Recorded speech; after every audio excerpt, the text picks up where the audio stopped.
energizing your soul through the inspired Word of God. This is your daily devotional reading.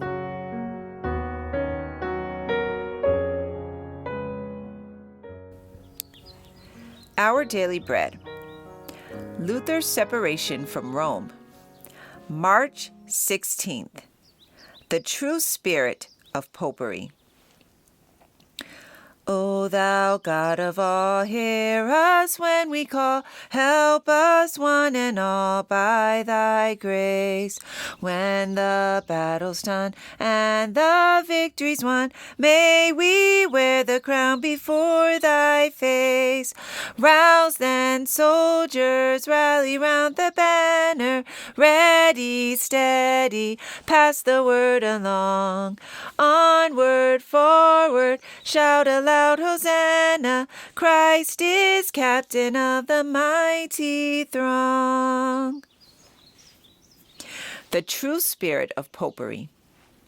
But take heed to yourselves, for they shall deliver you up to councils, and in the synagogues ye shall be beaten, and ye shall be brought before rulers and kings for my sake, for a testimony against them. Mark chapter 13, verse 9. Here is displayed the true spirit of Popery. Not a trace of Christian principle or even of common justice is to be seen in the whole document. Luther was at a great distance from Rome. He had had no opportunity to explain or defend his position, yet before his case had been investigated, he was summarily pronounced a heretic, and in the same day exhorted, accused, judged, and condemned, and all this by the self-styled Holy Father, the only supreme infallible authority in church or state. At this time, when Luther so much needed the sympathy and counsel of a true friend, God's providence sent Melanchthon to Wittenberg.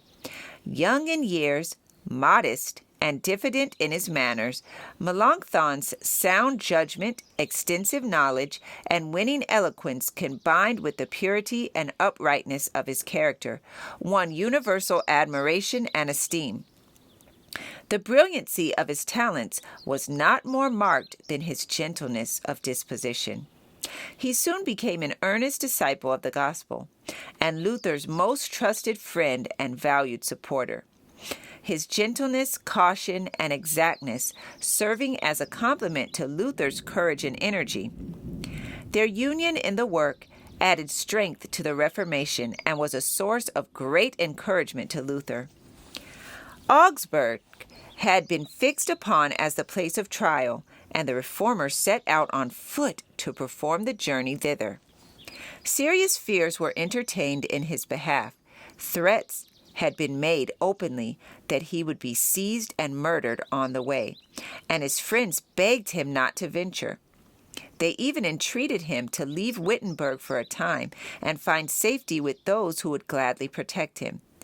But he would not leave the position where God had placed him. He must continue faithfully to maintain the truth, notwithstanding the storms that were beating upon him. His language was, I am like Jeremiah, a man of strife and contention, but the more their threats increase, the more my joy is multiplied. They have already destroyed my honor and my reputation. One single thing remains. It is my wretched body. Let them take it. They will thus shorten my life by a few hours. But as for my soul, they cannot take that. He who desires to proclaim the word of Christ to the world must expect death at every moment. The tidings of Luther's arrival at Augsburg gave great satisfaction to the papal legate.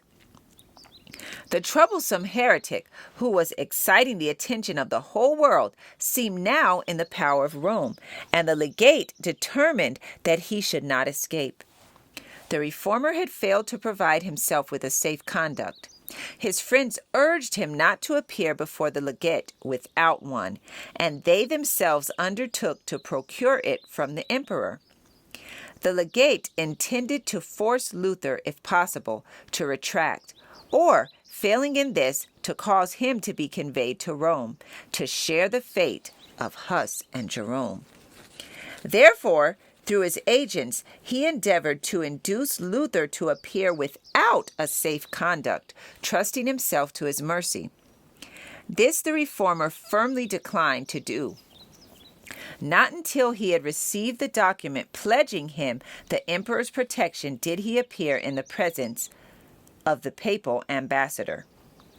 As a matter of policy, the Romanists had decided to attempt to win Luther by an appearance of gentleness. The legate, in his interviews with him, professed great friendliness, but he demanded that Luther submit implicitly to the authority of the church and yield every point without argument or question. He had not rightly estimated the character of the man with whom he had to deal. Luther, in reply, expressed his regard for the church, his desire for the truth, his readiness to answer all objections to what he had taught, and to submit his doctrines to the decision of certain leading universities. But at the same time, he protested against the cardinal's course in requiring him to retract without having proved him in error. The only response was, "Retract! Retract!" The reformer showed that his position was sustained by the scriptures and firmly declared that he could not renounce the truth. The legate, unable to reply to Luther's arguments, overwhelmed him with a storm of reproaches, jibes, and flattery, interspersed with quotations from tradition and the sayings of the fathers, granting the reformer no opportunity to speak. Seeing that the conference thus continued would be utterly futile, Luther finally obtained a reluctant permission to present his answer in writing. This passage was taken from The Great Controversy, pages 134 to 136. Our Daily Bread, March 16th. I encourage you to be ye doers of the word and not hearers only. Thank you for listening, and be sure to join us tomorrow for your daily devotional reading.